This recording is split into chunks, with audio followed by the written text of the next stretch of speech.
Good evening, New Life. I'm so glad that you're in your small group tonight. Welcome to your October small group. And we're going to have a little project tonight. We're going to make a pizza. And the reason why we're making a pizza tonight is because I want to break down fellowship into three different categories. The first one being for God, the second one being for family, and the third one being for the church. And whenever I decided to make this video about this, because in Acts 2 and 42 it says, "And they continued steadfastly in the apostles' doctrine and fellowship, and in breaking of bread and in prayers."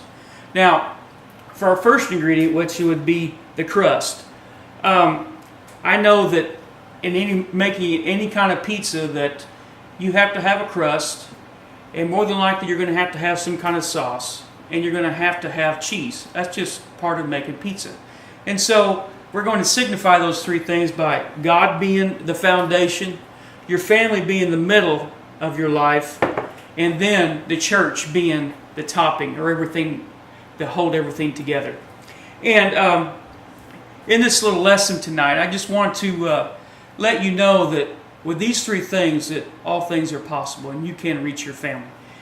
And with God, in our personal relationship with God, you have prayer, you have reading the Word, and you have faithfulness. Now, anytime that you pray to God, you're communicating, you're having fellowship with God. And whenever you can do that, you grow stronger in Him, you grow more faithfulness, and you grow more of a fellowship with God because you have that communication with God. And in 1 Corinthians, the Scripture talks about how we are called to fellowship with Jesus Christ.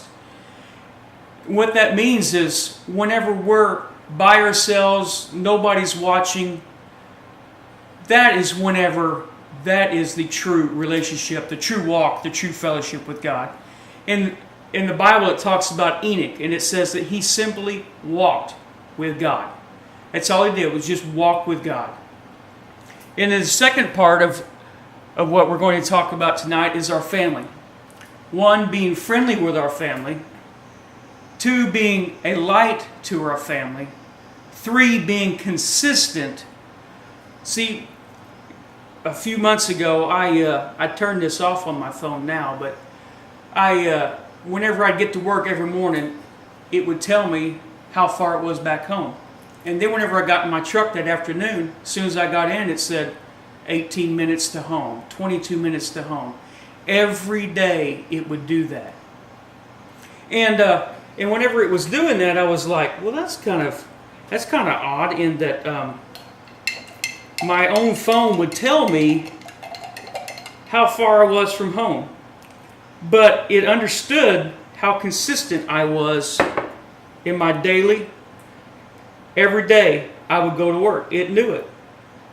But then on Wednesday night, I would get in my truck and my phone would tell me again that, well, you are 12 minutes from church on Wednesday night. It knew my pattern on Wednesday night. And on Sunday morning, it did the same thing. It knew how consistent I was to the things of not only my work, but to church. In Ephesians 6:13 and 14, it references when all you can do to stand is stand therefore. Just stand. Whenever you don't know what else to do, just stand therefore. And whenever you have a consistent walk with God, you understand that your consistency with prayer, your family sees. Your outside family sees. Your inner core family you always see, they see it. Everybody that is around you sees your walk with God. Whether you're faithful to church, whether you're faithful to family, are you faithful to your children, are you faithful to the events of your family? These people see this. We have an opportunity coming up in just Thanksgiving time, whenever you can get with your family and be with them and show them that you do have a godly life, that you do have a prayerful life, because whenever your outside appearance shows what you have on the inside, God can use those things in a mighty way. And the church. See, now the church, to me, I guess, is kind of like the cheese being thrown on top. How many like a lot of cheese? My jokes are kind of cheesy, my wife says at times. But this right here to me signifies being the church. Continuing in the church. In 1 Corinthians, we read on down, it says, first, we are to speak the same thing. Second, there are no divisions among you. Thirdly, we are perfectly joined together in the same mind and the same judgment. Now, there are so many different things that you can do at New Life Church. There are the student ministries that you can join. You can get involved in those with fellowship. Secondly, there are fellowships in the different life groups that you can join, that you can get involved in, that you can grow in fellowship. Things that can build your character, build your life, build your commitment to God. And faithfulness to the house of God is such a priority that we must keep and we must hold. It must be our heartbeat. I know that whenever you have faithfulness with God, and in your church and in your walk with God, then the church family sees that your faithfulness that you have with God. Your church family sees, and they can see that you are dedicated to what you're doing, to the God you're praying to. Even if you have some counsel you might give to them or encouragement you might give to them, they're going to listen to what you say because they see your faithfulness. They see your giftedness that God has given you to be able to help you to walk into this new life. And also encouraging one another. This is one of the best things that I enjoy about New Life Churches. There are so many people that encourage each other, pat each other on the back saying, you're doing a good job, you can do it. Those kind of things are such life-building things that you can hold on to. That you, whenever you are in a bad moment, whenever you're in a bad time, that you can come back into that in your memory and think, you know what? That person right there has my back. And this is the fellowship with the church that we can bind together with and hold so much together with. And another thing that is my heartbeat. Now, I don't know,